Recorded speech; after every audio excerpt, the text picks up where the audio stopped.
이준호의 삶은 잿빛이었다. 새벽 4시 반.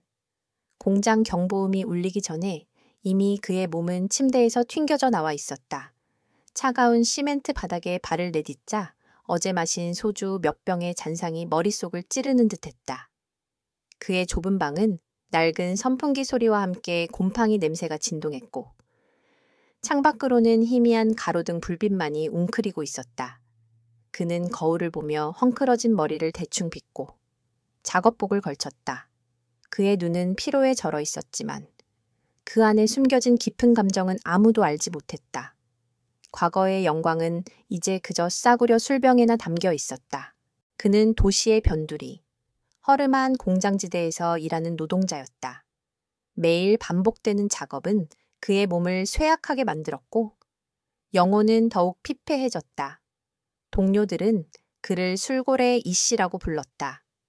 그들은 그가 매일 밤 술에 취해 비틀거리는 모습만 보았을 뿐 그가 한때 이 나라 최고의 특수부대 출신이었다는 것을 알지 못했다. 전설적인 작전 능력과 냉철한 판단력으로 모두의 존경을 한몸에 받던 시절은 마치 다른 사람의 이야기처럼 느껴졌다. 모든 것은 한 번의 실수, 한 번의 비극적인 사건 이후 무너져 내렸다. 그날도 여느 때와 다름없이 퇴근 후 작은 포장마차에 앉아 소주잔을 기울였다. 낡은 플라스틱 의자에 앉아 연탄불에 구운 돼지 껍데기를 안주 삼아 홀짝였다. 그의 곁에는 아무도 없었고 그는 그 고독을 즐기는 것처럼 보였다. 술이 들어가자 과거의 기억들이 희미하게 떠오르는 듯했다. 동료들의 환한 웃음, 임무를 완수했을 때의 짜릿함, 그리고 그날의 비명. 그는 고개를 저으며 잔에 남은 소주를 단숨에 털어 넣었다. 밤늦은 시간. 폭우가 쏟아지기 시작했다. 그는 비를 피하려 낡은 우산을 펴고 골목길을 걸었다. 좁고 어두운 골목은 빗물에 잠겨 질척거렸고 찌푸린 하늘은 번개를 뱉어냈다. 바로 그때였다. 골목 안쪽에서 희미한 비명 소리가 들렸다. 소리가 난 곳으로 향하자 어두운 그림자 몇 개가 보였다. 그는 그냥 지나치려 했다. 더 이상 남의 일에 휘말리고 싶지 않았다. 하지만 그의 본능은 그를 멈춰 세웠다. 특수부대 시절 익혔던 위기감지 능력이 발동한 것이다. 그림자에 다가가자 상황이 눈에 들어왔다. 화려한 드레스를 입은 한 여성이 거구의 남자들에게 둘러싸여 있었다. 여성의 얼굴은 창백했고 공포에 질려 있었다. 남성들의 중심에는 검은 슈트를 차려입은 사내가 서 있었다. 그의 얼굴은 섬뜩할 정도로 오만했고 얇은 입술은 비릿한 미소를 띠고 있었다. 박태민이었다. 그는 도시의 어두운 구석을 장악한 악명 높은 사업가였다. 그의 사업은 합법과 불법의 경계선을 교묘하게 넘나들었고 그의 뒤에는 거대한 폭력 조직이 있었다. 그는 유나리, 바로 에스테크 그룹의 젊고 아름다운 총재를 협박하고 있었다. 유 총재님, 오늘 밤이 지나면 우리 박가그룹과 손을 잡게 될 겁니다. 박태민은 비에 젖은 머리카락을 쓸어 올리며 말했다. 그의 목소리에는 권력에 대한 탐욕이 가득했다. 어차피 당신은 선택지가 없어요. 여기서 거절하면 당신의 아름다운 얼굴에 작은 상처라도 날까 염려스럽군요. 유나리는 두려움에 떨었지만 그녀의 눈빛은 결코 굴복하지 않았다. 그녀는 박태민의 얼굴에 침을 뱉고 싶었지만 주변의 거구들을 보며 이를 악물었다. 그녀는 오늘 밤 비공식적인 만찬에 참석했다가 박태민의 부하들에게 납치당했다. 그녀는 박가그룹의 더러운 제안을 거절했지만 그들은 그녀의 뒤를 쫓아왔다. 박태민 씨, 당신이 하는 짓은 불법입니다. 이 일은 반드시 대가를 치르게 될 거예요. 유나리는 떨리는 목소리로 외쳤다. 박태민은 낄낄 웃으며 한 발짝 다가섰다. 불법이요. 여기 아무도 없는데 누가 알겠습니까? 그리고 대가는 오늘 밤 당신의 이 아름다운 몸이 지불하게 될 겁니다. 그가 손을 뻗어 유나리의 뺨을 잡으려는 순간이었다. 마치 그림자처럼 이준호가 그들 앞에 나타났다. 빗물에 젖은 남루한 작업복 차림이었다. 그는 술에 취한 듯 비틀거렸지만 그의 눈빛은 맑고 흔들림이 없었다. 거기 뭐 하는 짓들이야? 이준호는 쉰 목소리로 중얼거렸다. 그의 목소리는 나지막했지만 그 안에는 강렬한 경고가 담겨 있었다. 박태민의 부하들이 이준호를 향해 다가섰다. 그들은 이준호의 초라한 행사액을 비웃으며 그를 무시했다. 야, 이 촌놈아, 꺼져. 오늘 밤은 우리가 즐길 차례니까. 한 거구가 이준호의 어깨를 밀쳤다. 이준호는 반응하지 않았다. 그의 몸은 마치 강철처럼 단단했다. 그는 조용히 손을 들어 거구의 손목을 잡았다. 그리고 순식간에 관절을 꺾었다. 우드득 하는 소리와 함께 거구는 비명을 지르며 바닥에 쓰러졌다. 그의 얼굴은 고통으로 일그러져 있었다. 박태민과 나머지 부하들은 놀라 굳어버렸다. 그들은 이준호의 눈빛에서 섬뜩한 무언가를 읽었다. 그것은 단순한 분노가 아니었다. 수많은 전투를 겪으며 단련된 냉철한 살기였다. 이준호는 허리를 숙여 쓰러진 거구의 손에 쥐어있던 작은 칼을 집어들었다. 그는 칼을 거구의 턱에 가져다 대며 말했다. 그녀에게서 손을 당장. 박태민은 충격과 분노에 휩싸였다. 그는 감히 누더기 옷을 입은 술주정뱅이가 자신의 계획을 방해했다는 사실을 믿을 수 없었다. 그는 이준호의 눈빛에 잠시 주춤했지만 곧 분노가 그를 지배했다. 네오, 이 개자식, 너 지금 감히 누굴 건드린 줄 알아. 박태민은 소리쳤다. 죽고 싶지 않으면 당장 무릎 꿇고 빌어. 이준호는 차갑게 웃었다. 무릎을 꿇을 사람은 내가 아닐 텐데. 그는 칼을 들고 순식간에 박태민의 코앞까지 다가섰다. 박태민은 놀라 뒤로 물러섰다. 이준호는 박태민의 슈트에 묻은 빗물을 닦아내듯 칼날을 쓸었다. 그리고 조용히 말했다. 난 잃을 게 없어서 무서운 게 없다. 하지만 너는 잃을 게 많지. 모든 걸 걸고 한번 해보든지. 이준호의 눈빛은 박태민의 허를 찔렀다. 박태민은 자신의 부하들이 쓰러진 것을 보며 그리고 이준호의 눈에서 자신의 추악한 미래를 본 것 같은 착각에 빠졌다. 그는 결국 고개를 떨구고 무릎을 꿇었다. 빗물이 그의 얼굴을 타고 흘러내렸지만 그것은 굴욕의 눈물 같았다. 살려주십시오. 박태민은 떨리는 목소리로 애원했다. 한 번만 살려주십시오. 이준호는 아무 말 없이 그를 응시했다. 그는 박태민의 손에 칼을 던져주었다. 나머지는 네가 알아서 해. 유나리는 이 모든 광경을 멍하니 지켜보았다. 남루한 옷차림의 남자가 순식간에 상황을 역전시킨 것이다. 그녀는 그의 눈에서 광기를 보았지만 그 광기는 동시에 그녀를 안심시키는 힘을 지니고 있었다. 이준호는 무릎 꿇은 박태민과 겁에 질린 부하들을 뒤로하고 유나리에게 다가갔다. 그는 그녀에게 우산을 건넸다. 괜찮아요. 유나리는 고개를 끄덕였다. 그녀는 그의 손에 닿은 차가운 우산 손잡이를 느끼며 그가 단순히 술에 취해 우연히 나타난 남자가 아님을 직감했다. 당신은 대체 누구세요? 유나리가 물었다. 이준호는 그녀를 바라보며 엷은 미소를 지었다. 그냥 술을 좋아하는 사람입니다. 그는 그렇게 말하고는 돌아서서 빗속으로 걸어 들어갔다. 유나리는 한동안 그 자리에 서서 그의 뒷모습을 바라보았다. 그녀의 마음속에는 의문과 호기심이 동시에 피어났다. 그녀는 반드시 이 남자를 찾아내야 한다고 생각했다. 그녀는 그가 자신의 삶에 어떤 의미로 다가올지 아직 알지 못했다. 그러나 그녀의 직감은 이 밤의 만남이 단순한 우연이 아님을 예고하고 있었다. 이준호가 빗속으로 사라진 후 유나리는 한동안 그 자리에 못 박힌 듯 서 있었다. 그녀의 손에 들린 우산은 여전히 차가웠지만 그녀의 마음은 뜨거운 불길로 타오르는 듯했다. 그녀는 박태민의 비굴한 모습을 보며 충격과 경멸을 느꼈고 동시에 그 남루한 남자의 압도적인 존재감에 깊은 인상을 받았다. 그의 눈빛은 텅 비어 있는 듯하면서도 그 안에 엄청난 힘과 냉철함이 숨겨져 있었다. 그녀는 곧바로 비서인 김민우에게 전화를 걸었다. 김 비서님, 지금 당장 오피스로 와주세요. 그리고 한 사람을 찾아야 해요. 그녀의 목소리는 평소처럼 침착했지만 그 속에는 단호함이 깃들어 있었다. 이준호는 젖은 몸을 이끌고 좁은 방으로 돌아왔다. 그의 작업복에서는 흙과 땀 냄새가 섞인 비릿한 냄새가 풍겼다. 그는 젖은 옷을 대충 벗어 던지고 씻을 생각도 없이 침대에 쓰러졌다. 그의 머릿속은 온통 유나리와 박태민의 모습으로 가득했다. 왜 자신이 나서야 해쳤는지, 왜 과거의 그림자에서 벗어나지 못했는지 스스로에게 물었다. 그는 더 이상 영웅이 아니었다. 그는 그저 하루 벌어 하루 먹고 사는 노동자일 뿐이었다. 그는 다시 한번 삶의 허무함을 느끼며 잠에 빠져들었다. 다음 날 아침, 이준호의 낡은 휴대폰이 울렸다.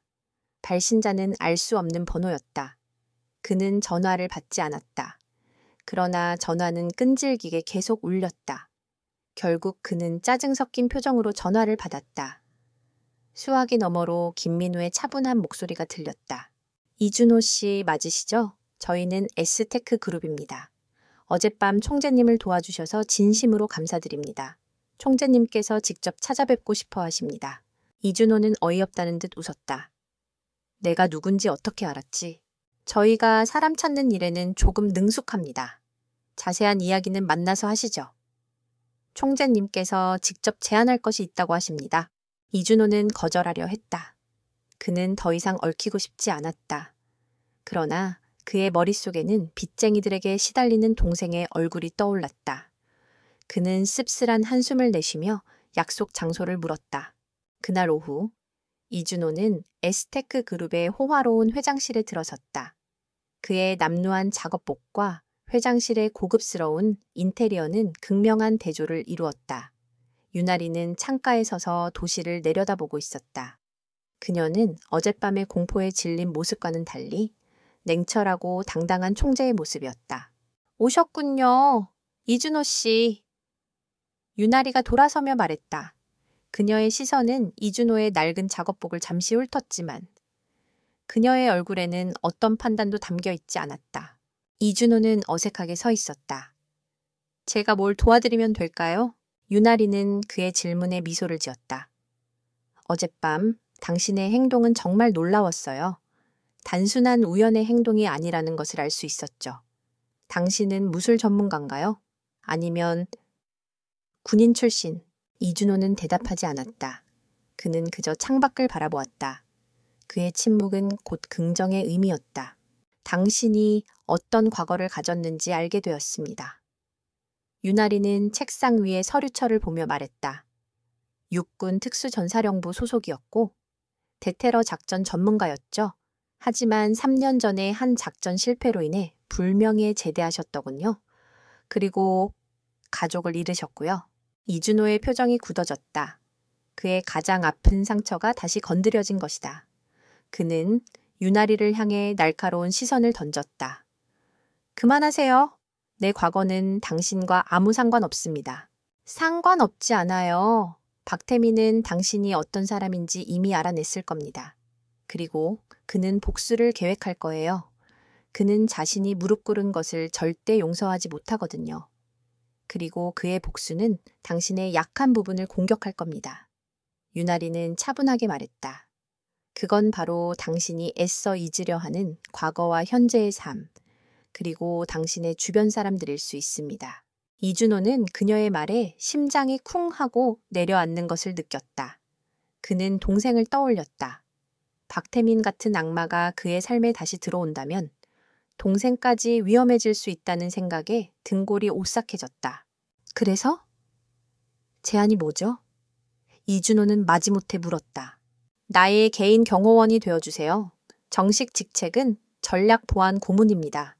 내가 박태민을 완전히 무너뜨리는 것을 도와준다면 당신의 동생의 모든 빚을 갚아주고 새로운 삶을 시작할 수 있는 충분한 자금을 제공하겠습니다.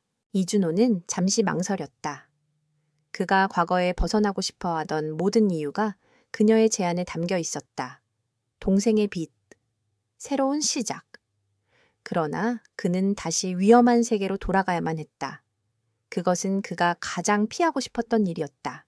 당신을 믿을 수 있습니까? 이준호가 물었다. 나를 믿든 안 믿든 선택지는 별로 없어요. 박태민은 이미 당신을 추적하고 있을 겁니다. 당신이 이 일을 거절하고 도망친다 해도 그는 당신의 삶을 지옥으로 만들 거예요. 나와 함께 싸우거나 혼자서 그 지옥에 맞서 싸우거나 당신의 선택은 무엇인가요? 유나리의 말은 냉철한 현실을 그대로 보여주었다. 이준호는 자신이 더 이상 도망칠 곳이 없다는 것을 깨달았다. 그는 깊은 한숨을 내쉬고는 고개를 끄덕였다. 좋아요. 하지만 조건이 있습니다. 이준호의 눈빛이 다시 살아났다. 나는 당신의 경호원이 아니라 당신의 전략가가 될 겁니다. 단순한 주먹이 아닌 모든 것을 계획하고 실행하는 사람.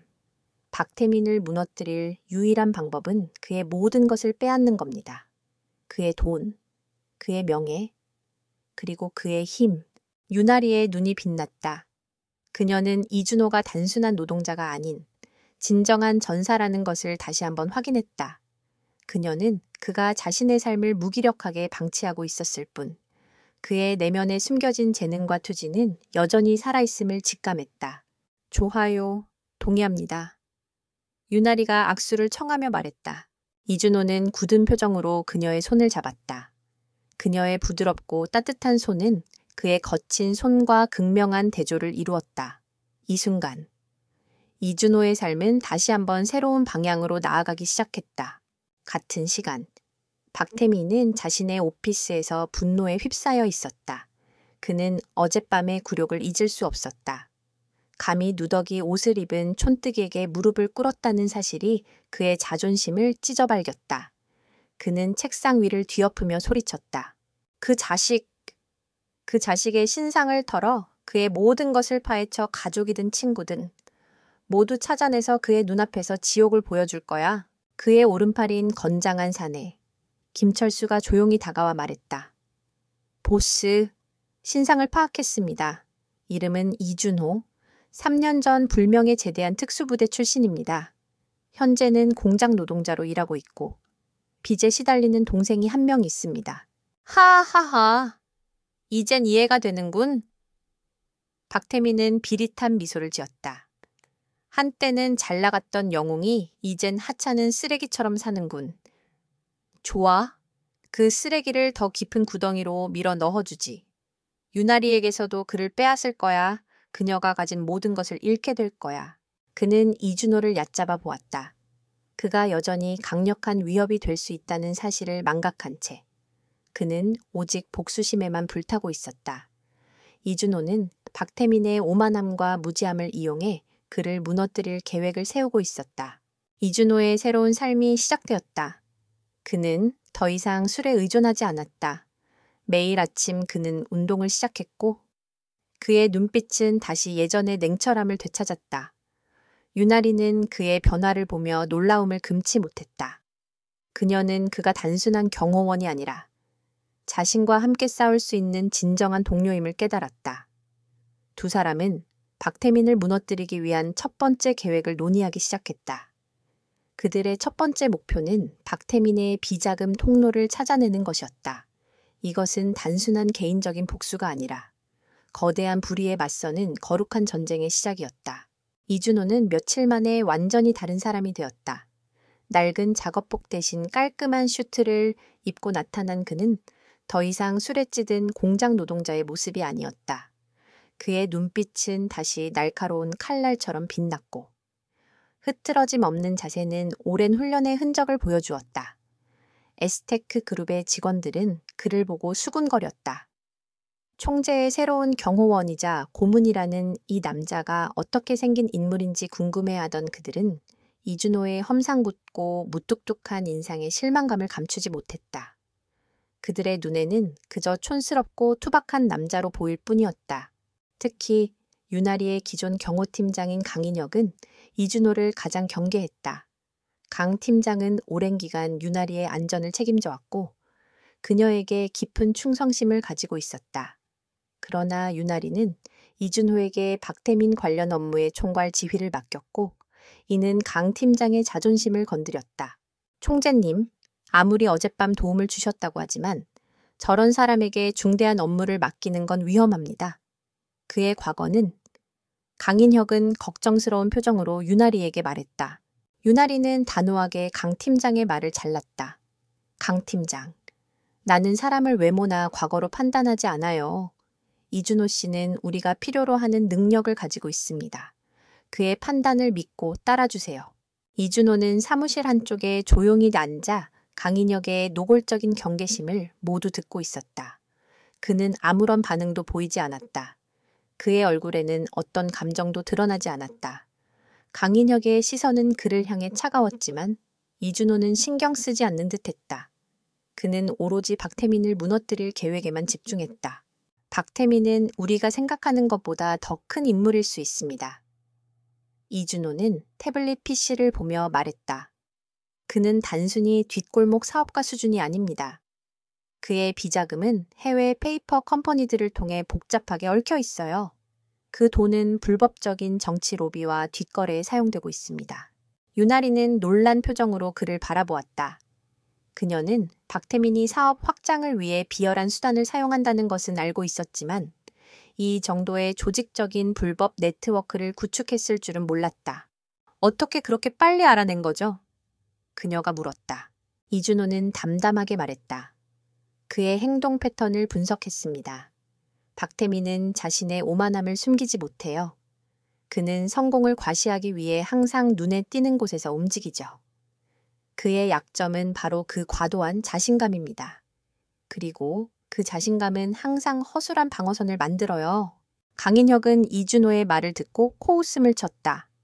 그건 너무 추상적이지 않습니까? 박태민 같은 거물을 잡으려면 구체적인 증거가 필요해요. 그의 비자금 통로를 알아낸다고 해도 증명할 방법이 없으면 소용없습니다. 이준호는 강 팀장의 비아냥거림에 아랑곳하지 않고 말을 이었다. 맞아요. 그래서 우리는 그의 가장 허술한 방어선부터 공략해야 합니다. 바로 그가 과시하는 합법적인 사업체죠. 그는 태블릿 화면에 스타라이트 엔터테인먼트라는 회사 로고를 띄웠다. 이 회사는 박태민의 주요 돈 세탁 창구입니다. 겉으로는 연예의 기획사지만 실제로는 해외 불법 자금이 유입되는 통로 역할을 하죠. 이 회사를 무너뜨리면 박태민의 자금줄이 끊길 겁니다. 유나리는 이준호의 냉철한 분석과 뛰어난 통찰력에 감탄했다. 그녀는 그가 단순한 주먹이 아닌 진정한 전략가임을 확신했다. 어떻게 할 생각이죠? 유나리가 물었다. 이 회사에 접근해야 합니다. 내부 고발자가 있으면 가장 좋겠지만 우리는 그런 행운을 기대할 수 없죠. 우리는 직접 그들의 함정에 뛰어들어야 합니다. 이준호는 차분하게 말했다. 함정에 뛰어든다고요? 강 팀장이 불안한 목소리로 되물었다. 그건 너무 위험합니다. 가장 안전한 방법으로 가장 위험한 적을 상대할 수는 없어요. 박태민은 우리가 그를 두려워한다고 생각할 겁니다. 우리는 그에게 도전장을 던져야 해요.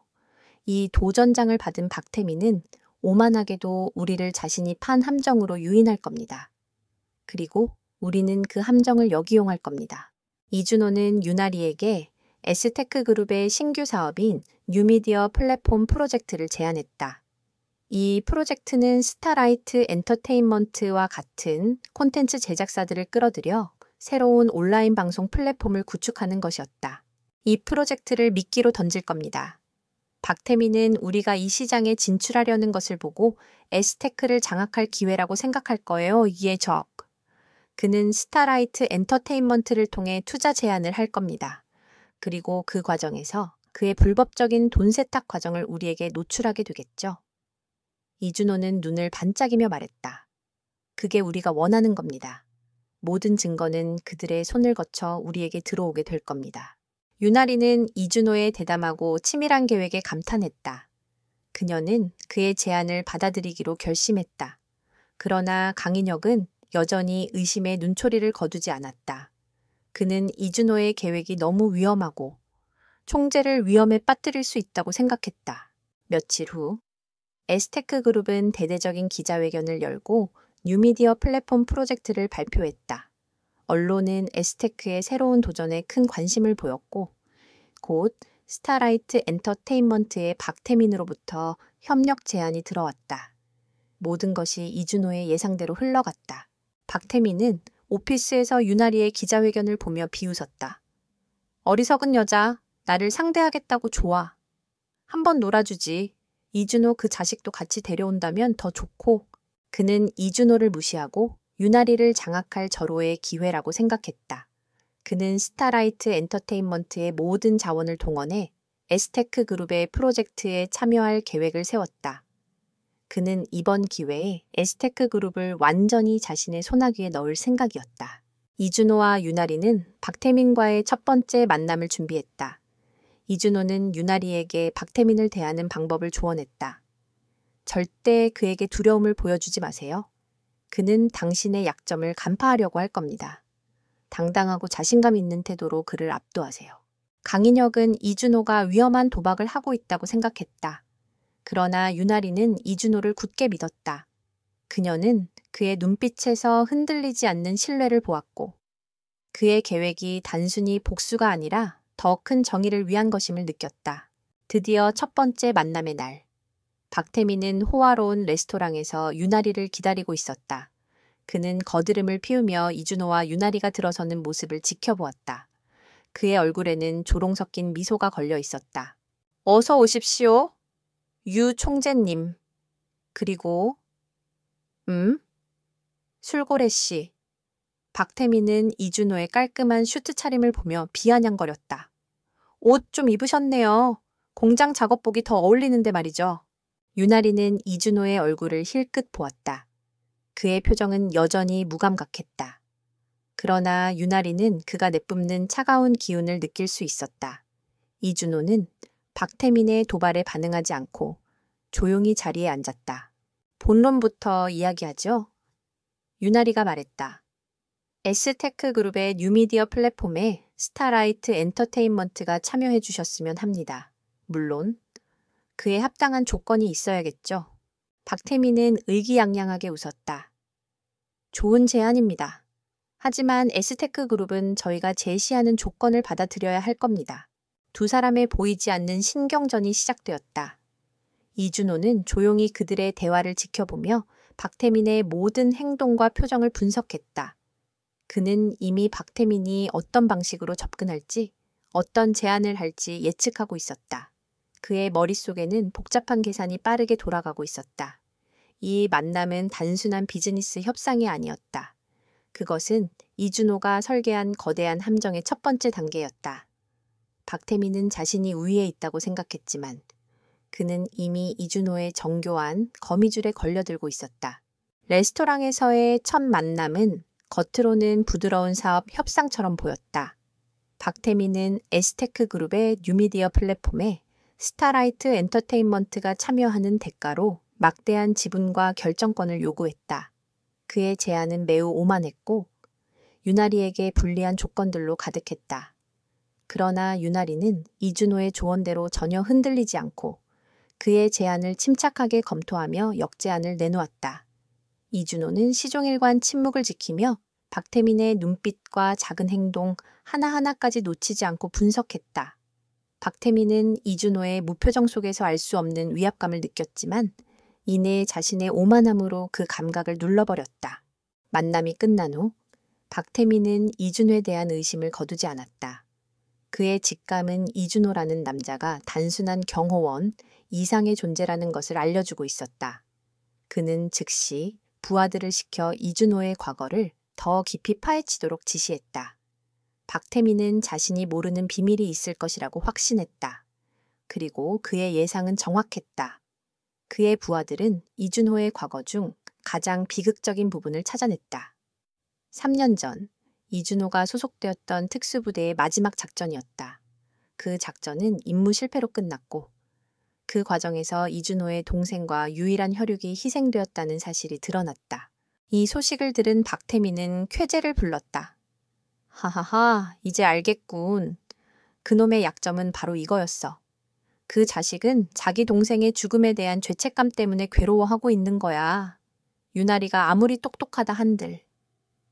이런 상처를 건드리면 속수무책일 테지. 박태민은 곧바로 다음 수를 준비했다. 그는 자신이 동생의 죽음에 간접적으로 연관되어 있다는 허위 정보를 흘릴 계획을 세웠다. 비록 사실은 아니었지만 그의 계획은 이준호의 마음속에 의심과 분노의 씨앗을 뿌리기에 충분했다. 그는 이준호의 심리를 흔들어 그가 냉철한 판단을 할 수 없게 만들고 결국 스스로 무너지게 만들려고 했다. 이준호는 유나리와 함께 박태민의 다음 행동을 예측하며 대응책을 마련하고 있었다. 그러나 그의 마음은 불안했다. 그는 박태민이 단순히 사업적인 공격만을 하지 않을 것이라는 것을 직감했다. 박태민은 인간의 가장 깊은 어둠, 바로 개인적인 상처를 건드리는 데 능숙했다. 이준호는 동생을 잃은 그날의 악몽을 떠올리며 몸서리쳤다. 그는 자신의 과거가 다시 현재의 삶을 짓누를까봐 두려웠다. 어느 날, 이준호의 낡은 휴대전화로 익명의 문자가 도착했다. 발신자는 알 수 없었고 내용은 간결했다. 내 동생의 죽음에 대해 이야기할 것이 있다. 박태민의 오피스텔로 와라.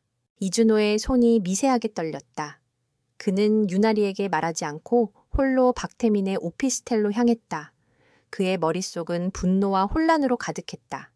이 모든 것이 박태민의 함정일 수 있다는 것을 알고 있었지만 그는 이성을 잃고 있었다.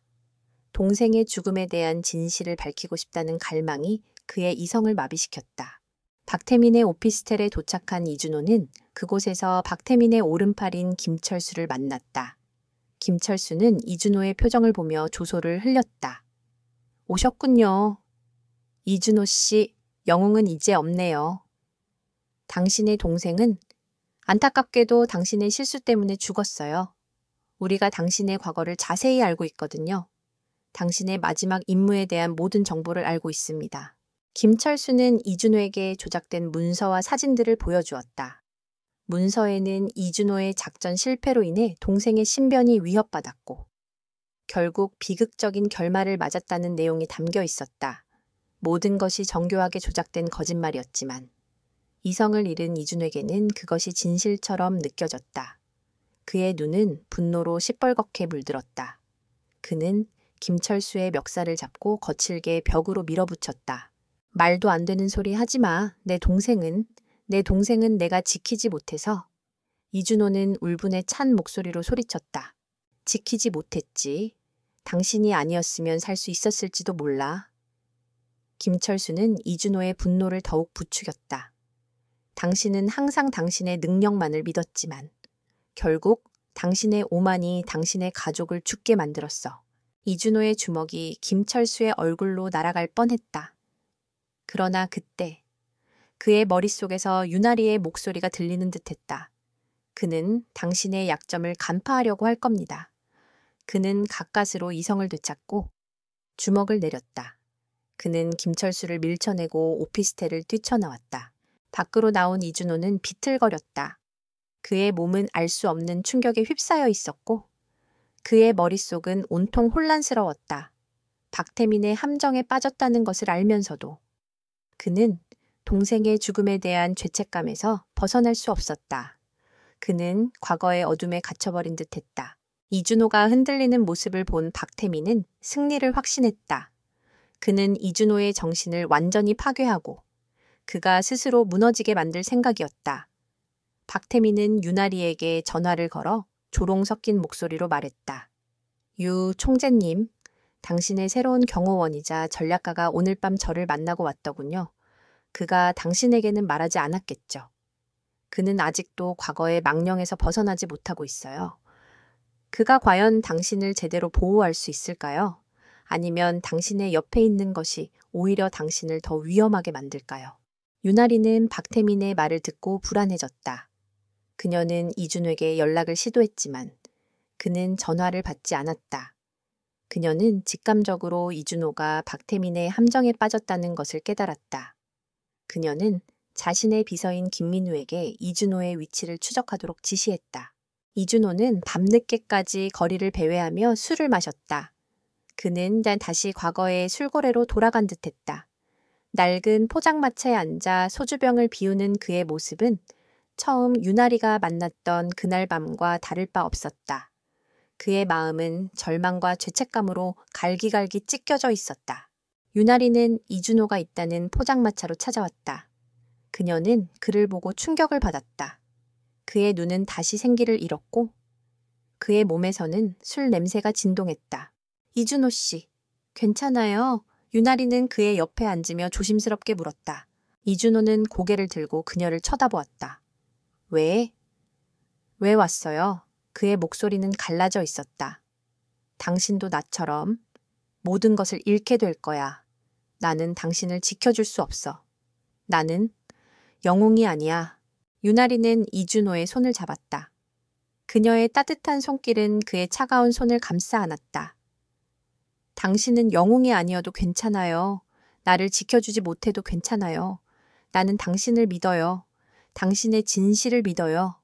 박태민이 무슨 말을 하든 나는 당신이 어떤 사람인지 알아요. 그녀의 진심 어린 말에 이준호의 굳게 닫혔던 마음이 조금씩 열리기 시작했다. 그는 그녀에게 오늘 있었던 일을 모두 털어놓았다. 자신이 박태민의 함정에 빠져 이성을 잃고 동생의 죽음에 대한 거짓 정보를 믿었다는 사실을 고백했다. 죄송합니다. 내가 바보 같았어요. 이준호가 고개를 숙였다. 당신은 바보가 아니에요. 유나리는 단호하게 말했다. 당신은 과거의 상처가 너무 깊어서 그랬을 뿐이에요. 박태민은 바로 그 상처를 노린 겁니다. 하지만 이제 우리는 그의 다음 수를 알아요. 이제 우리는 이 상처를 우리의 무기로 삼을 수 있습니다. 박태민의 오만함과 당신의 과거에 대한 죄책감. 이 두 가지를 이용해 우리는 그를 무너뜨릴 거예요. 이준호는 고개를 들고 유나리를 바라보았다. 그녀의 눈빛은 흔들림이 없었다. 그녀는 그의 과거를 두려워하지 않았고 오히려 그에게 힘을 실어주었다. 이준호는 유나리의 손을 잡고 자리에서 일어났다. 그의 눈빛은 다시 예전의 냉철함을 되찾았다. 그는 더 이상 과거의 망령에 갇히지 않을 것이다. 그는 유나리와 함께 박태민이 파놓은 함정을 역이용해 그의 모든 것을 빼앗을 계획을 세울 것이다. 그들의 방역이 이제 막 시작되려 하고 있었다. 이준호는 유나리와 함께 포장마차를 나섰다. 빗방울이 가늘게 내리는 밤이었다. 그의 발걸음은 더 이상 비틀거리지 않았다. 그는 유나리의 말에서 다시 일어설 힘을 얻었다. 과거의 그림자에 갇혀 있을 때 유나리는 그를 구원해 주었다. 이제 그가 그녀의 손을 잡고 그녀를 지켜줄 차례였다. 두 사람은 유나리의 차에 올랐고 에스테크 그룹의 오피스로 향했다. 새벽이 다가오고 있었지만 그들은 지칠 줄 몰랐다. 오히려 새로운 활력을 얻은 듯했다. 박태민은 우리의 약점을 노렸어요. 이제 우리는 그 약점을 우리의 무기로 바꿔야 합니다. 이준호가 운전하는 유나리에게 말했다. 유나리가 고개를 끄덕였다. 그의 계획은 무엇이었을까요? 당신의 과거를 캐내어 당신을 흔들고 결국 당신이 내게서 등을 돌리게 만드는 것인가요? 그것만이 아닐 겁니다. 그는 내가 정신적으로 무너진 틈을 타서 에스테크 그룹에 직접적인 타격을 가할 거예요. 아마도 사업 계약이나 투자건을 이용하겠죠. 우리가 그를 역이용할 기회는 바로 그때입니다. 오피스에 도착한 이준호는 곧바로 에스테크 그룹의 모든 보안 시스템을 점검했다. 특수부대 시절 익혔던 기술과 지식을 총동원하여 박태민의 해킹 시도나 정보 유출 가능성을 철저하게 막아냈다. 그의 움직임은 마치 거미줄을 치는 거미처럼 정교하고 신중했다. 그는 해킹 전문가들이 남긴 흔적들을 찾아내고 그들의 침입 경로를 분석하여 그들의 봉어지를 추적하기 시작했다. 이준호의 분석 결과는 놀라웠다. 박태민이 고용한 해킹팀은 단순한 프리랜서 집단이 아니었다. 그들은 국제적인 정보 브로커 조직의 일부였다. 이 조직은 거대 기업들의 기밀 정보를 빼돌리고 정치적 스캔들을 조작하는데 능숙했다. 이준호는 이 조직의 정보망에 박태민의 이름이 수없이 언급된 것을 발견했다. 박태민은 이 조직을 통해 에스테크 그룹의 기밀 정보를 빼내려고 하고 있어요. 그들은 우리가 추진 중인 뉴미디어 프로젝트의 핵심 기술을 노리고 있습니다. 이준호가 유나리에게 보고했다. 그럼 어떻게 해야 하죠? 유나리가 물었다. 그녀는 이준호의 말에서 상황의 심각성을 느꼈다. 우리는 그들이 원하는 정보를 흘려줘야 합니다. 하지만 그건 가짜 정보여야 해요. 진짜 정보처럼 보이지만. 사실은 그들이 함정에 빠지도록 설계된 가짜 데이터. 이준호가 말했다. 그건 위험한 도박 아닌가요? 만약 그들이 가짜 정보를 눈치챈다면 유나리는 걱정스러운 표정을 지었다. 그들은 눈치채지 못할 겁니다. 박태민은 오직 자신의 욕심만을 보고 있어요. 그는 우리가 가진 진짜 정보를 얻었다고 착각할 겁니다. 그리고 그 정보를 이용해 우리에게 투자 제안을 할 거예요. 그때가 바로 우리가 그를 무너뜨릴 기회입니다. 이준호는 곧바로 계획을 실행에 옮겼다. 그는 유나리의 기술팀과 협력하여 박태민이 노리는 핵심 기술 데이터에 오류와 함정을 심었다. 데이터는 겉으로는 완벽해 보였지만 내부에는 특정 조건에서만 활성화되는 바이러스가 숨겨져 있었다. 이 바이러스는 박태민의 시스템으로 들어가면 그의 모든 자금 거래 내역과 통신 기록을 에스테크 그룹의 서버로 전송하도록 설계되어 있었다. 며칠 후 박태민은 에스테크 그룹의 기밀 정보를 빼내는 데 성공했다는 보고를 받았다. 그는 쾌재를 불렀다. 하하하하. 이준호 그놈의 전략가라는 게 고작 이 정도였나. 유나리는 내가 던져준 뼈다귀에 낚여버렸어. 박태민은 의기양양하게 유나리에게 만남을 제의했다. 그는 자신이 우위에 있다고 믿었다. 이번 만남은 협상이 아니라 에스테크 그룹을 완전히 장악하기 위한 선언이 될 것이라고 생각했다. 만남 장소는 박태민이 소유한 최고급 펜트하우스였다. 그는 유나리와 이준호를 초대하여 자신의 권력과 부를 과시하려 했다. 그러나 유나리는 이준호와 함께 그들의 계획대로 차분하게 준비했다. 펜트하우스에 도착한 유나리와 이준호는 박태민의 오만한 웃음을 마주했다. 박태민은 호화로운 가구들로 가득한 거실에서 그들을 맞이했다. 어서 와요. 유 총재님. 그리고 이씨, 여기까진 잘 왔군요. 박태민은 이준호의 얼굴을 훑으며 조롱 섞인 미소를 지었다. 이제 내 손에 놀아날 시간입니다. 그는 유나리에게 에스테크 그룹의 경영권 일부를 자신에게 넘길 것을 요구했다. 내가 가진 에스테크의 기술 정보는 당신이 상상하는 것 이상입니다. 모든 것을 잃고 싶지 않다면 내 제안을 받아들이세요. 박태민은 유나리에게서 빼낸 가짜 기밀 정보 파일을 보여주며 의기양양하게 말했다. 유나리는 이준호와 눈빛을 교환했다. 그들의 눈빛은 흔들리지 않았다. 오히려 단단한 결의로 가득 차 있었다. 박태민 씨, 당신이 가지고 있다고 생각하는 그 정보는 사실 우리에게는 아무 의미가 없어요. 네, 아무 의미가 없어요. 유나리는 차분하게 말했다. 그건 당신을 잡기 위해 우리가 직접 만든 함정이니까요. 박태민의 얼굴에서 웃음기가 사라졌다. 그는 유나리의 말을 이해할 수 없었다. 무슨 소리야? 너희가 함정을 팠다고 말도 안 되는 소리. 바로 그때 이준호가 박태민에게 다가섰다. 그는 박태민의 가짜 기밀 정보 파일이 들어있는 노트북을 낚아챘다. 이준호는 노트북을 켜고 박태민의 얼굴을 향해 화면을 돌렸다. 화면에는 경고라는 글자와 함께 바이러스가 활성화되고 있다는 메시지가 떴다.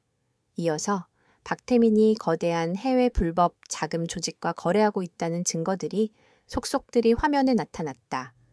그의 모든 비자금 통로와 통신 기록이 실시간으로 에스테크 그룹의 서버로 전송되고 있었다. 박태민은 충격에 휩싸였다. 그의 얼굴은 순식간에 창백해졌다. 말도 안 돼. 이건 함정이었나? 이준호는 박태민의 눈을 똑바로 쳐다보며 말했다. 당신의 오만함이 당신을 파멸로 이끌었습니다. 당신은 나의 과거만을 보았지만 나는 당신의 모든 것을 분석했죠. 당신은 항상 자신이 가장 똑똑하다고 생각했지만 사실 당신은 우리의 손바닥 위에서 놀아났을 뿐입니다. 박태민은 이성을 잃고 소리를 질렀다. 너희들 감히 나를 속여 죽고 싶지 않으면 당장 그 노트북을 치워. 그는 분노에 차 이준호에게 달려들었다. 그러나 이준호는 박태민의 오만한 주먹을 가볍게 피하고 그의 몸을 제압했다. 박태민은 힘없이 바닥에 쓰러졌다. 그의 얼굴은 굴욕과 분노로 일그러져 있었다. 유나리는 조용히 이준호의 옆에 섰다. 그녀의 눈빛에는 그를 향한 깊은 신뢰와 감사가 담겨 있었다. 박태민은 이준호와 유나리의 단단한 연대를 보고 절망했다. 그는 이준호의 전략적인 두뇌와 유나리의 용기 있는 행동이 결합되었을 때 얼마나 무서운 힘을 발휘하는지 깨달았다.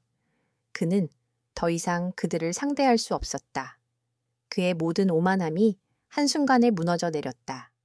그들의 방역은 이제 막 성공적으로 시작되었을 뿐이었다.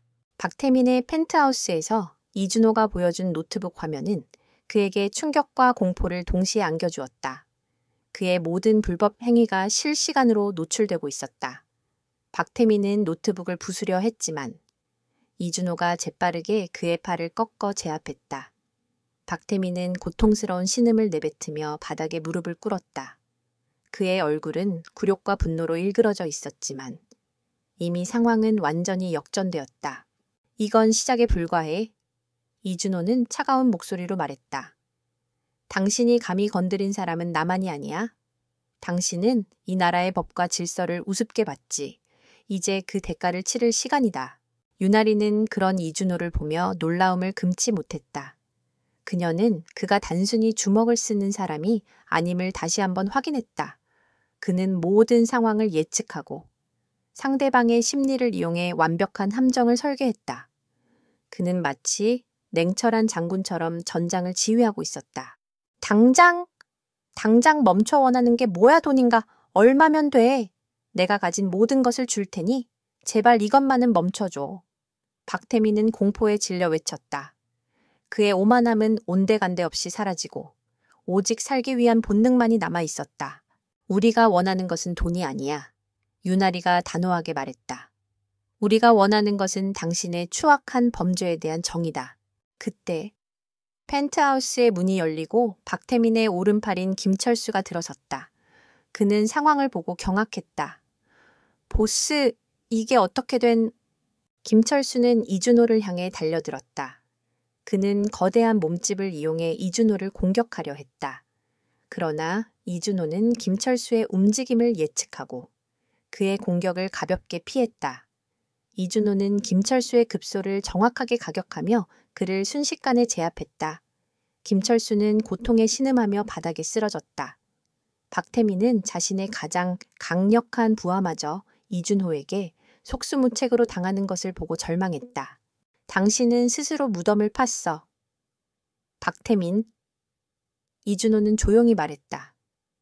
당신의 오만함이 당신을 여기까지 이끌었지.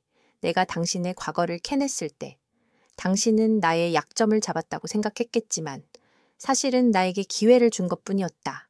이준호는 박태민의 노트북을 들고 유나리에게 건넸다. 이 노트북 안의 데이터는 실시간으로 우리 서버에 전송되고 있습니다. 이제 우리가 해야 할 일은 이 정보를 이용해 그의 모든 네트워크를 무너뜨리는 것입니다. 유나리는 노트북을 받고 곧바로 비서에게 전화를 걸었다. 김 비서님, 지금 즉시 경찰청 특수수사대에 이 정보를 넘겨주세요. 박태민과 그의 모든 불법 행위에 대한 증거입니다. 박태민의 얼굴은 완전히 굳어졌다. 그는 더 이상 이길 수 없다는 것을 깨달았다. 그의 모든 권력과 부는 한순간에 물거품이 될 위기에 처했다. 그는 이준호에게 달려들어 그의 발목을 잡고 애원했다.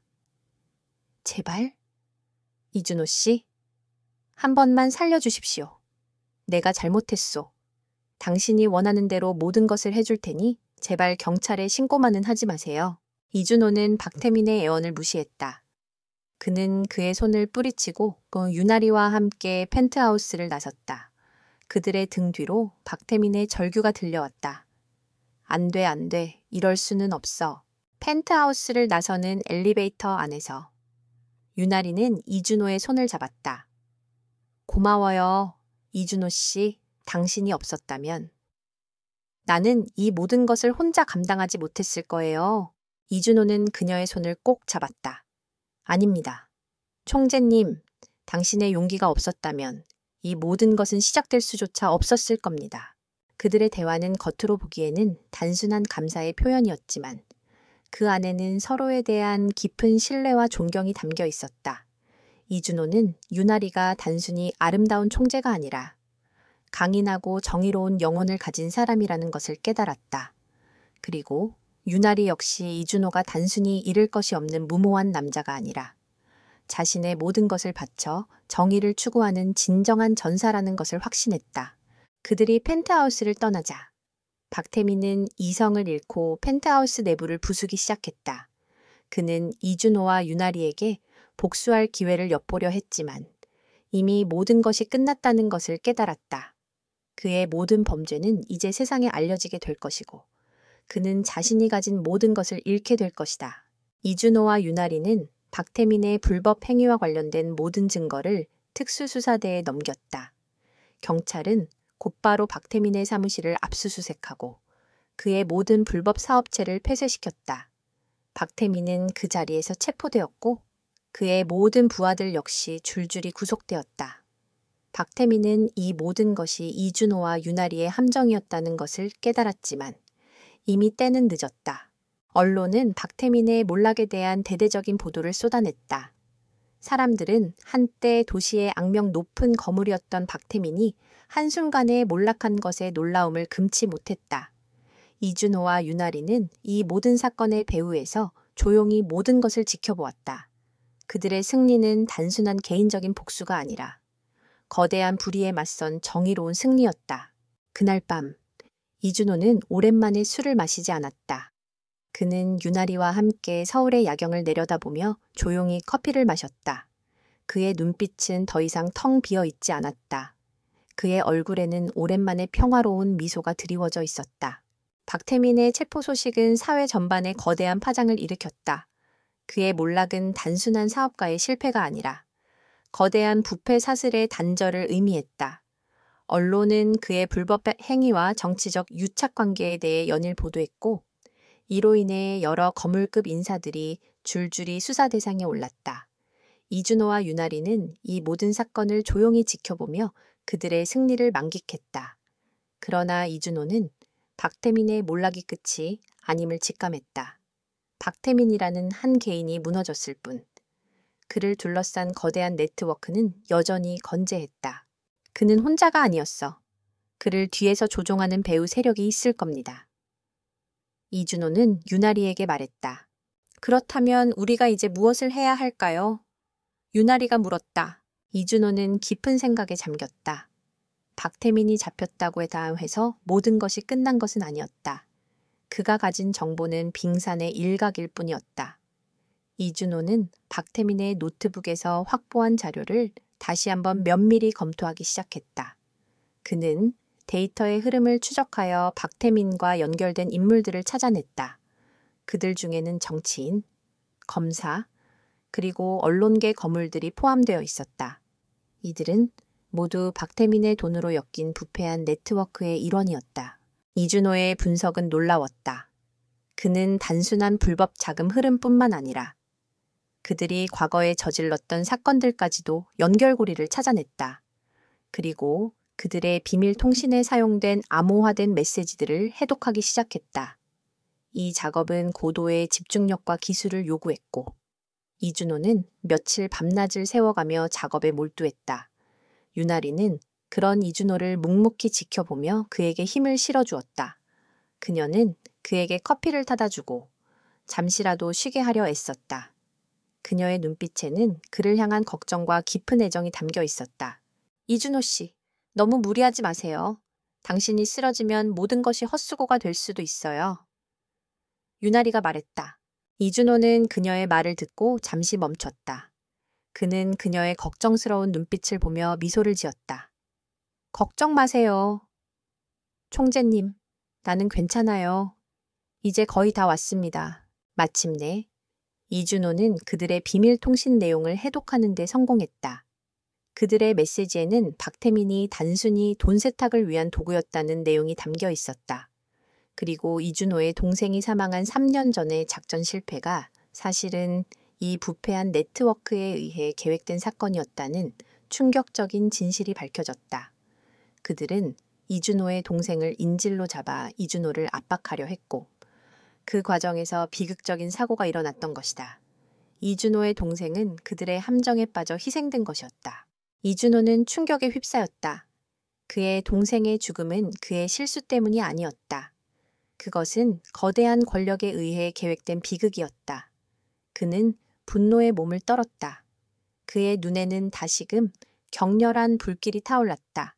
그는 더 이상 과거의 죄책감에 시달릴 필요가 없었다. 그는 이제 자신의 동생을 죽음으로 몰고 간 진짜 적들을 찾아내 복수할 명확한 목표가 생겼다. 이건 말도 안 돼. 유나리도 충격을 받았다. 당신의 동생은 그들의 희생양이었군요. 맞아요. 그들은 자신들의 더러운 사업을 위해 한 사람의 목숨을 빼앗았어요. 그리고 나를 죄책감 속에 가두고 자신들은 아무렇지도 않게 살아왔죠. 나는 이제 그들의 모든 것을 빼앗을 겁니다. 그들의 명예, 그들의 권력, 그리고 그들의 삶까지도. 이준호의 목소리는 차갑게 가라앉아 있었다. 유나리는 이준호의 분노를 이해했다. 그녀는 그에게 어떤 위로의 말도 건넬 수 없었다. 그녀가 할 수 있는 일은 오직 그의 옆에서 그를 지지해주는 것뿐이었다. 이준호는 곧바로 새로운 계획을 세웠다. 그는 언론을 이용해 이 부패한 네트워크의 실체를 폭로하기로 했다. 그러나 그는 단순한 폭로로는 그들을 무너뜨릴 수 없다는 것을 알았다. 그들은 언론을 조작하고 여론을 통제하는 데 능숙했기 때문이었다. 이준호는 그들의 약점을 찾아내 그들을 스스로 무너뜨리게 만들기로 했다. 그는 네트워크의 핵심 인물들을 하나씩 분석했다. 그들은 모두 자신의 지위와 명예를 가장 중요하게 생각했다. 이준호는 그들의 약점을 이용해 그들 사이에 불신과 분열을 조장하기로 했다. 그는 박태민의 노트북에서 확보한 자료 중 일부를 그들에게 흘려보냈다. 마치 한쪽이 다른 한쪽을 배신하려는 것처럼 보이게끔 조작된 정보였다. 이준호의 계획은 효과적이었다. 네트워크의 인물들은 서로를 의심하기 시작했다. 그들은 서로를 견제하며 내부적으로 충돌하기 시작했다. 이준호는 이 틈을 타서 그들이 숨겨놓은 더 많은 불법적인 증거들을 찾아냈다. 결정적인 순간이 다가왔다. 이준호는 이 모든 증거를 모아 기자회견을 열기로 했다. 그는 유나리의 도움을 받아 에스테크 그룹의 힘을 이용해 기자회견을 준비했다. 그러나 이준호는 이 기자회견이 그들에게 가장 위험한 순간이 될 것이라는 것을 알고 있었다. 그들은 반드시 이준호를 막으려 할 것이고 어떤 수단과 방법을 가리지 않을 것이다. 기자회견 당일, 이준호와 유나리는 완벽한 준비를 마쳤다. 이준호는 방탄복을 입고 유나리에게도 방탄복을 입히려고 했지만 유나리는 거절했다. 나는 당신을 믿어요. 그리고 에스테크 그룹의 총재로서 나는 당당하게 이 기자회견에 참석할 겁니다. 그녀의 눈빛은 흔들림이 없었다. 이준호는 그녀의 용기에 감동했다. 그는 그녀의 손을 잡고 기자회견장으로 향했다. 기자회견장 입구에는 수많은 기자들이 몰려들어 있었다.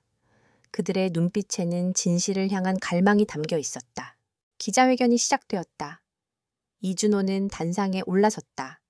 그는 과거의 영웅도 현재의 술고래도 아니었다. 그는 단지 자신의 동생을 죽음으로 몰고 간 거대한 악에 맞서 싸우는 한 명의 전사였다. 그의 눈빛은 흔들리지 않았다. 그는 모든 것을 폭로할 준비가 되어 있었다. 기자회견장에는 팽팽한 긴장감이 감돌았다. 이준호는 단상에 올라섰고 수많은 카메라의 플래시가 터졌다. 그는 한때 자신이 잃어버렸던 모든 것을 되찾는 순간을 마주하고 있었다. 그의 곁에는 굳건한 표정으로 서 있는 유나리가 있었다. 그녀의 존재는 그에게 큰 힘이 되었다. 이준호는 마이크를 잡고 해독된 모든 정보를 공개하기 시작했다. 저는 이준호라고 합니다. 한때 이 나라의 군인이자 특수부대원이었습니다. 그리고 오늘 저는 이 자리에 서서 3년 전 저의 동생이 사망한 비극적인 사건의 진실을 밝히고자 합니다. 그 사건은 단순한 임무 실패가 아니라 거대한 부패 세력에 의해 조작된 것이었습니다. 그의 목소리는 차분했지만 그 안에는 깊은 분노와 슬픔이 담겨 있었다. 기자들은 그의 말에 술렁거렸다. 이준호는 박태민의 노트북에서 확보한 자료와 해독된 통신 기록들을 스크린에 띄웠다. 그 자료들에는 박태민과 그를 배후에서 조종하던 정치인, 검사, 기업인들의 이름이 명백하게 담겨 있었다. 그들은 자신들의 이익을 위해 한 사람의 목숨을 희생시켰고 이준호의 동생은 그들의 더러운 거래에 희생된 것이었다. 이들은 자신들의 권력과 부를 유지하기 위해 저의 동생을 인질로 잡았습니다. 그리고 그 과정에서 비극적인 사고가 일어났습니다. 저는 3년 동안 그날의 죄책감에 시달리며 살았습니다. 그러나 이제 저는 알게 되었습니다. 저의 동생은 저의 실수 때문에 죽은 것이 아니라 이들의 추악한 욕망 때문에 희생되었다는 것을. 이준호의 눈에서는 분노의 불꽃이 타올랐다. 그의 말은 기자회견장에 모인 모든 사람들의 마음을 울렸다. 기자들은 연신 셔터를 눌렀고 카메라들은 이 모든 순간을 기록하고 있었다. 그때 기자회견장 뒤쪽에서 한 남자가 소리를 질렀다. 저건 거짓말이야. 이 모든 것은 조작된 자료다. 그는 바로 박태민을 배후에서 조종하던 인물 중 한 명인 김영철 국회의원이었다. 그의 얼굴은 분노와 공포로 일그러져 있었다. 그는 이준호의 폭로를 막기 위해 직접 기자회견장으로 달려온 것이었다. 이준호는 김영철을 향해 날카로운 시선을 던졌다. 김영철 의원님, 당신은 이 모든 진실을 은폐하려 했지만 이제는 늦었습니다. 당신의 모든 추악한 범죄는 이미 세상에 드러났습니다. 김영철은 이성을 잃고 단상 위로 달려들었다. 그러나 그때 이준호의 지시를 받은 경호원들이 재빨리 김영철을 제지했다. 김영철은 발버둥치며 소리를 질렀지만 그의 목소리는 더 이상 사람들에게 아무런 힘도 미치지 못했다. 이준호는 김영철의 추악한 발악을 보며 조용히 미소를 지었다. 그는 박태민을 무릎 꿇게 만들었을 때와 같은 미소였다. 당신은 항상 자신이 가진 권력과 부로 모든 것을 통제할 수 있다고 생각했겠죠? 하지만 당신이 간과한 것이 있습니다. 그것은 바로 한 인간의 진실을 향한 의지입니다. 기자회견은 성공적으로 끝났다. 이준호의 폭로로 인해 김영철을 포함한 모든 부패 세력의 이름이 세상에 공개되었다. 경찰과 검찰은 곧바로 수사에 착수했고 그들의 모든 불법 행위에 대한 증거가 쏟아져 나오기 시작했다. 그들은 더 이상 도망칠 곳이 없었다. 한때 이 나라의 권력을 쥐고 흔들던 그들은 한순간에 나락으로 떨어졌다. 며칠 후 이준호는 박태민이 수감된 교도소를 찾아갔다. 박태민은 면회실에서 초라한 수감복을 입고 있었다. 그의 얼굴은 모든 것을 잃은 절망감으로 가득했다. 그의 오만함은 온데간데 없이 사라졌고 오직 후회와 공포만이 남아 있었다. 이준호, 네가 이겼어. 박태민은 힘없이 중얼거렸다. 네가 가진 게 뭐냐고 비웃었던 내 자신이 한심하다. 나는 모든 것을 가졌다고 생각했지만 결국 아무것도 아니었어. 이준호는 그의 말을 듣고 조용히 미소 지었다. 나는 잃을 게 없어서 무서운 게 없다고 했었지. 하지만 이제 나는 지켜야 할 것이 생겼어. 그리고 그게 바로 나의 가장 큰 힘이다. 박태민은 이준호의 눈빛에서 그가 더 이상 과거의 죄책감에 갇혀 있지 않다는 것을 깨달았다. 그는 진정으로 패배했음을 인정했다. 그의 오만함은 한낱 허상에 불과했고 이준호의 내면의 강인함에 비하면 아무것도 아니었다. 박태민은 결국 이준호에게 무릎을 꿇었다. 그의 눈에는 굴욕의 눈물이 흘러내렸다. 살려주십시오. 당신이 원했던 것처럼 나는 무릎을 꿇었습니다. 이 모든 것을 멈춰주십시오. 이준호는 그의 애원을 무시했다. 당신이 내게 무릎 꿇는다고 해서 모든 것이 해결될 수는 없어. 당신의 죄는 당신의 무릎이 아닌 당신의 심판대 위에서 결정될 것이다. 이준호는 박태민을 뒤로하고 면회실을 나섰다. 그의 발걸음은 가벼웠다. 그는 더 이상 과거의 무거운 짐을 지고 있지 않았다. 그는 자신의 동생을 죽음으로 몰고 간 진정한 적들을 심판대에 세웠고 그들의 추악한 실체를 세상에 드러냈다. 그의 정의는 이제 완벽하게 실현되었다. 박태민과 그의 배후 세력이 모두 구속된 후 세상은 한동안 혼돈에 빠졌다. 그들이 구축했던 부패 네트워크가 무너지면서 관련된 기업과 정치권은 대대적인 개혁과 정화 작업을 거쳐야 했다. 이 모든 사건의 중심에 있었던 이준호는 다시 한번 언론의 주목을 받게 되었다. 그를 조롱했던 사람들은 이제 그를 영웅이라 칭송했다. 그러나 이준호는 더 이상 그런 칭찬에 연연하지 않았다. 그는 그저 자신이 해야 할 일을 했을 뿐이었다. 이준호는 더 이상 과거의 죄책감에 시달리지 않았다. 동생의 죽음에 대한 진실을 밝혀내고 복수함으로써 그의 무거운 짐은 완전히 사라졌다. 그의 눈빛은 다시 예전의 평온함을 되찾았고 그의 마음은 평화로웠다. 그는 더 이상 술에 의존하지 않았다. 그의 삶은 완전히 새로운 국면을 맞이하게 되었다. 유나리는 에스테크 그룹의 총재로서 이 사건을 통해 더욱 확고한 리더십을 보여주었다. 그녀는 이준호와 함께 부패한 네트워크를 무너뜨린 영웅적인 행동으로 인해 대중들의 신뢰를 얻었고, 에스테크 그룹은 더욱 투명하고 윤리적인 기업으로 거듭났다. 그녀는 이준호에게 진심으로 감사하며 그가 에스테크 그룹의 정식 고문으로 남아주기를 바랐다. 이준호 씨, 당신은 우리 회사에 꼭 필요한 사람이에요. 당신의 전략적인 지식과 통찰력은 에스테크 그룹이 앞으로 나아가는데 큰 도움이 될 겁니다. 유나리가 진심을 담아 말했다. 이준호는 유나리의 제안에 미소를 지었다. 고맙습니다. 총재님, 하지만 저는 이제 새로운 삶을 시작하고 싶습니다.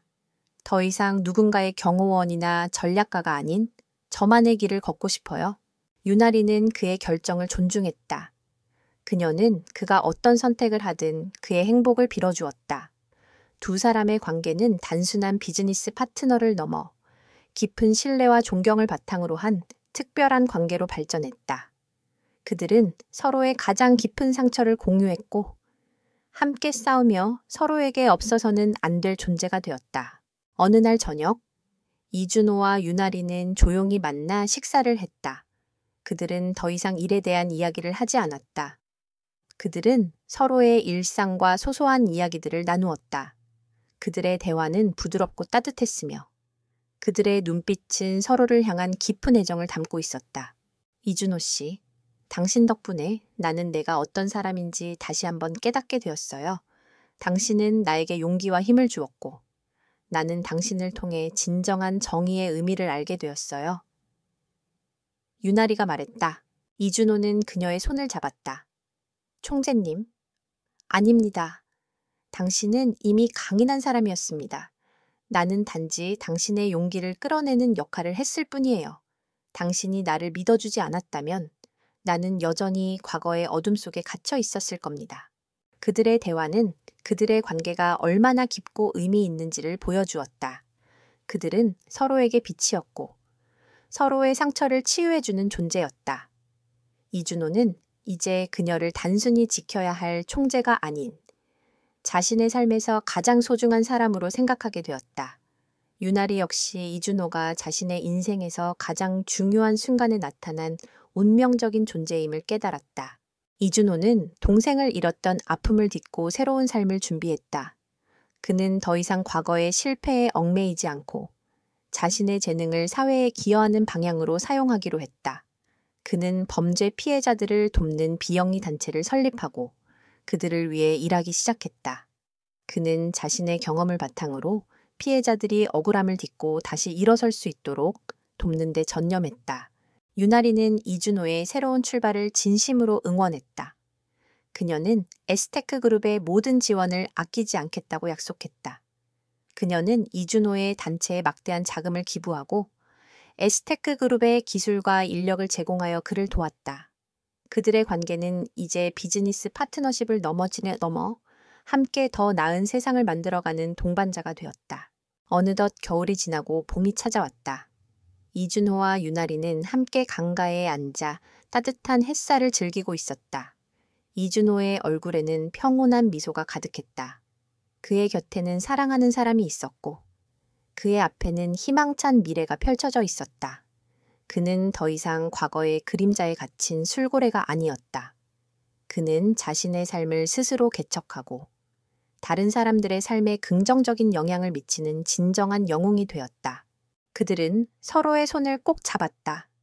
그들의 손길은 따뜻했고 그들의 눈빛은 서로에게 향해 있었다. 그들의 이야기는 이제 막 시작되었다. 계절이 바뀌고 세상은 조금씩 제자리를 찾아가고 있었다.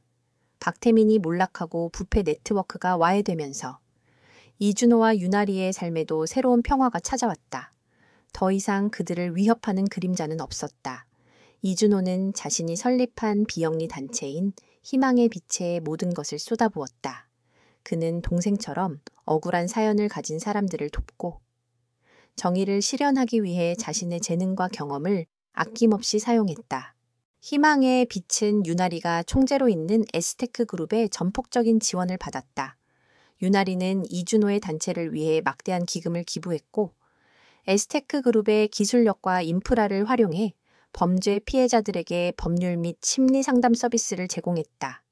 그녀는 이준호의 든든한 동반자가 되어 주었고 그들의 관계는 단순한 사업적 파트너를 넘어선 깊은 유대감으로 발전했다. 어느 화창한 봄날 오후, 이준호는 단체 사무실에서 서류를 정리하고 있었다. 그때 문이 열리고 유나리가 들어섰다. 그녀는 평소의 비즈니스 슈트 대신 편안한 캐주얼 차림이었다. 그녀의 얼굴에는 은은한 미소가 번져 있었다. 이준호 씨, 잠깐 밖으로 나가요. 오늘 날씨가 정말 좋네요. 유나리가 말했다. 이준호는 미소를 지으며 고개를 끄덕였다. 그는 그녀의 손을 잡고 사무실을 나섰다. 두 사람은 조용히 한적한 공원을 걸었다. 공원에는 따뜻한 햇살 아래에 웃고 떠드는 사람들의 소리가 가득했다. 이준호는 이런 평화로운 일상이 얼마나 소중한지 다시 한번 깨달았다. 당신 덕분이에요. 이준호가 말했다. 당신이 없었다면 나는 아직도 과거의 어둠 속에 갇혀 있었을 겁니다. 유나리는 이준호의 손을 잡은 채 고개를 저었다. 아니에요. 이준호 씨, 당신은 원래부터 강한 사람이었어요. 나는 당신에게서 그 강함을 다시 일깨워줬을 뿐이죠. 그리고 나는 당신 덕분에 진정한 행복이 무엇인지 깨닫게 되었어요. 그들의 눈빛이 마주쳤다. 그들의 눈에는 서로를 향한 진심 어린 애정과 존경이 가득했다. 그들은 더 이상 말로 표현하지 않아도 서로의 마음을 이해할 수 있었다. 그들의 관계는 이미 서로의 존재만으로도 충분한 완전함을 이루었다. 우리의 삶은 이제 막 시작된 것 같아요. 이준호가 말했다. 과거의 아픔은 우리를 더 강하게 만들었고 우리는 그 아픔을 통해 서로를 만났습니다. 유나리는 그의 말에 고개를 끄덕이며 이준호의 어깨에 머리를 기댔다. 맞아요. 우리는 이제 더 이상 혼자가 아니에요. 앞으로 어떤 어려움이 닥치더라도 우리는 함께 극복할 수 있을 거예요. 그들의 대화는 미래에 대한 희망으로 가득했다. 이준호는 더 이상 술에 의존하지 않았다. 그는 자신의 삶을 사랑하게 되었고 자신의 힘으로 다른 사람들을 도울 수 있다는 것에 감사했다. 그의 동생의 죽음은 더 이상 그를 짓누르는 고통이 아니었다. 그것은 그를 더 나은 사람으로 성장시키는 밑거름이 되었다. 그리고 이 모든 것은 한때 남루한 공장 노동자였던 그가 오만하고 추악한 악당에게 무릎 꿇고 애원하게 만들면서 시작된 이야기였다. 한때 술고래라 불리며 조롱당했던 그의 용기는 한 사람의 인생을, 나아가 세상의 정의를 바로잡는 거대한 변화를 일으켰다. 그의 이야기는 모든 사람들에게 깊은 울림을 주었다. 그날 밤, 이준호와 유나리는 함께 저녁 식사를 했다. 테이블 위에는 값비싼 와인 대신 따뜻한 차가 놓여 있었다. 그들의 식사는 화려하지 않았지만 그 어느 때보다 따뜻하고 행복했다. 그들은 서로의 손을 잡고 사랑스러운 눈빛을 주고받았다. 그들의 삶은 완벽하게 완성되었다.